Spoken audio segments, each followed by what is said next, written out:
최태원 노소영 부부 이혼 소송과 관련한 소식인데요.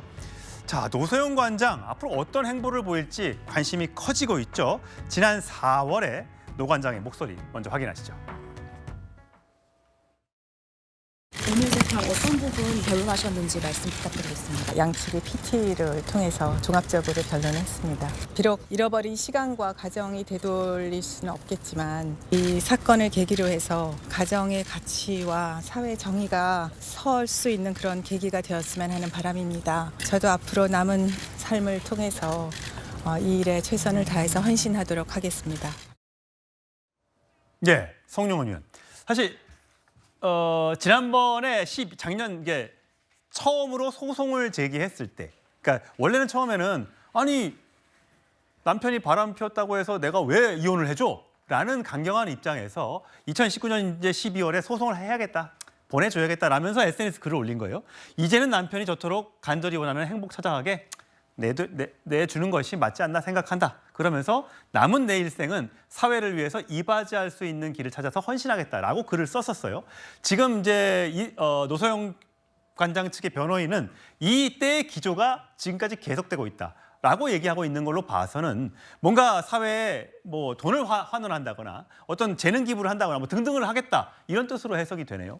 실제로 사회 환원이나 기부가 어떻게 이루어질지 모르겠습니다만은 일단 노소영 관장 본인의 멘트나 또 그 소송 대리인 측에서 얘기하는 것이 소송적인 관점에서도 의미가 있습니다. 왜냐하면은요, 이 사건은 지금 특유 재산의 범위를 어디까지로 볼 거냐, 혹은 부부가 분할할 수 있는 그 공동으로 형성한 재산의 범위를 어디까지 볼 거냐에 관해서 상당히 많은 쟁점이 있는 사건이고, 특히 이 특유 재산의 인정 범위와 관련해서 이해관계인이 많을수록 법원이 고려해야 되는 사항이 많습니다. 이면의 판단에 있어서 이 이해관계인들에게 가사 사건으로 인해서 많은 파장이 미치는 것을 과연 그 용인해도 괜찮은 것인가, 이것에 대한 고민이 있을 수밖에 없거든요. 그렇기 때문에 노소영 관장도 사회공헌을 얘기하는 측면이 없다고 볼 수 없고, 그 소송 대리인 쪽에서도 노 관장은 SK의 경영이나 지배구조에는 관심이 없다라는 취지로 메시지 관리를 하고 있는 것이 저는 그런 연장선상이라고 봅니다. 이 재산분할 판결은요, 대법원에서 판결이 확정이 돼야 그때부터 지급 의무가 발생하고 지연 이자도 붙습니다. 그러니까 아직 상고심이라고 하는 굉장히 중요한 관문이 남아있거든요. 그런 의미에서 메시지 관리를 하고 있는 점이 없지 않다라고 볼 수 있습니다. 허준 변호사님, 어쨌든 1심에서 665억, 저 돈도 큰 돈입니다만 저 당시에는 노소영 관장이 졌다라고 이제 많이들 보도를 했었잖아요. 그 당시에도 내가 사회 위에 이바지하고 싶은 일들이 많고 특히 교육과 여성의 미래 위에 헌신하고 싶다, 이렇게 해서 문화예술, 기술교육 분야 등을 통해서 사회에 환원하겠다라고 얘기를 했으니까 이때가 이제 1월 달에 인터뷰란 말이죠. 이게 그때 2019년부터 이어져 온 기조와 맥이 닿아 있다, 이렇게 해석하면 되는 거죠. 그렇죠. 그런데 뭐 지금 노소영 관장이 아트센터 나비라는 공익재단을 통해서 뭐 예술 활동이라든가 어떤 여러 가지 어떤 교육적인 사업 이런 것들에 기여를 해오던 부분이 있었어요.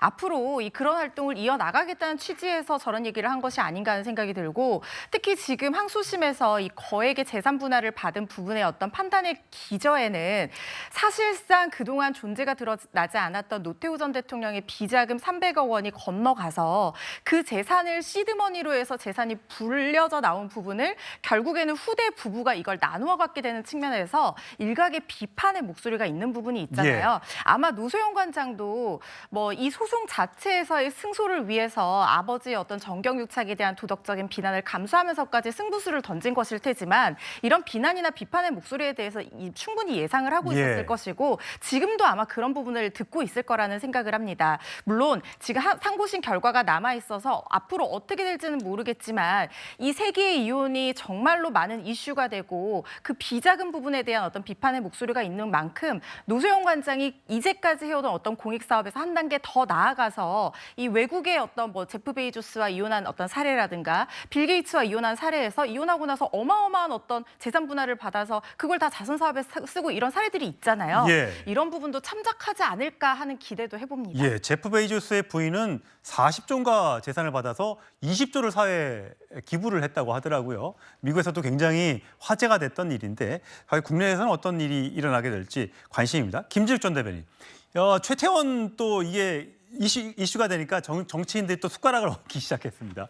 조국 혁신당 대표와 이준석 개혁신당 의원이 이렇게 두 가지 반응을 나왔습니다. 조국 대표는 뭐 불륜 이런 건 난 모르겠고 어쨌든 저게 노무현 전 대통령, 노태우 전 대통령의 이 비자금이 SK에 흘러갔다고 하니까 이거 고스란히 받을 수 있도록 해야 된다. 뭐 법이라도 만들겠다 이런 얘기고요. 이준석 대표는 본인은 결혼 안 했어야지.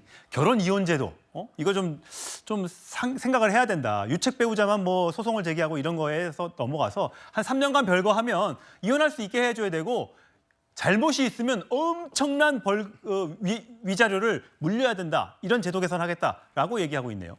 정치권에서도 이 두 분의 이혼이 매우 큰 관심사가 된 거죠. 특히 조국 대표 같은 경우에는 우리나라의 지금 범죄 수익 은닉 규제법이 2001년도에 제정이 됐습니다. 그렇기 때문에 그 이전에 있었던 이런 사건에 대해서는 이 부분을 환수할 수 있는 그런 효과가 없거든요. 예. 근데 그 부분을 이제 제기한 것이고 지금 이 SK가 지금처럼 이 굴지의 대기업이 된 것은 당시에 선경이라는 작진 않았습니다만 어떤 선경이 이 섬유를 중심으로 했던 업체였는데 학생복을 만드는. 네, 학생복을 중심으로 했던. 근데 거기에 정유가 붙고 이동통신 사업이 붙으면서 지금의 이런 굴지의 대기업이 됐지 않습니까? 예. 거기에 시드머니가 된 것이 노태우 전 대통령의 비자금 약 300억 원 정도가 저게 들어간 거 아니냐? 지금 그런 문제 때문인데 예. 그렇다면 그 당시에 정경유착을 통해서 노태우 대통령이 받아왔던 그 돈이 저 돈일 가능성이 있으니 그것도 사회에서 다시 추징해야 되는 거 아니냐 이런 거죠. 노태우 전 대통령이 그 97년도에 대법원에서 비자금 조성 행위로 2,628억 원을 추징당합니다. 그런데 저기에 저 300억 원은 포함이 안 된 것처럼 되어 있거든요. 예. 그렇다면 저 돈마저도 환수해야 되는 것이 아니냐 이런 주장을 하고 있는 거죠. 노태우 전 대통령은 추징금을 다 완납한 거죠? 완납은 했죠. 예. 완납을 했는데 당시에 그 추징금 비자금에 산출된 그 범위 안에 지금 선경에 갔다고 하는 저 300억 원도 포함이 됐느냐라고 한다면 그건 아닌 것 같다라고 예. 주장하는 거죠. 최성훈 평론가님. 네, 저는 주목받고 싶어하는 두 정치인의 모습이 조금 대비돼서 제가 그 말씀 주목받고 싶은 사람들. 예, 그 조국의 조국은 조국이라는 왜 조족조라는 말이 있잖아요.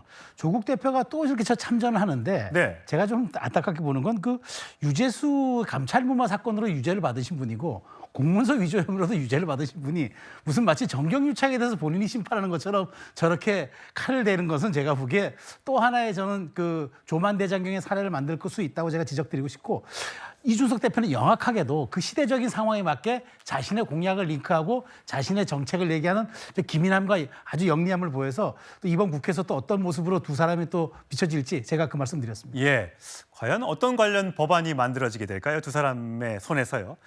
관심 있게 지켜보도록 하죠. 저는 다음 주제로 가겠습니다.